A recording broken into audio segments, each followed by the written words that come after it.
ఒక చిన్న mini log. ముందుగా మీ అందరికీ వినాయక చవితి శుభాకాంక్షలు.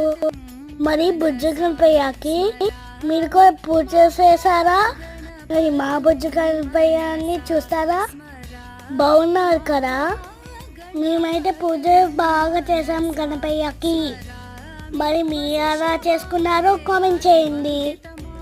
మరి నేనైతే నా బుక్స్ అన్ని దేవుడి దగ్గర పెట్టుకున్నాను. మరి నేను బాగా చదువుకోవాలి కదా, అందుకే దేవుడి దగ్గర పెట్టుకొని పూజ చేశాను. మరి మీరు కూడా పెట్టుకున్నారా ఫ్రెండ్స్? మా ఇంట్లో పూజ అయిపోయాక పెద్ద గణేష్ దగ్గరికి వెళ్దాం. నా వాయిస్ నచ్చిందా నీకు? నచ్చితే లైక్ చేయండి, షేర్ చేయండి, సబ్స్క్రైబ్ చేసుకోండి. Bye friends.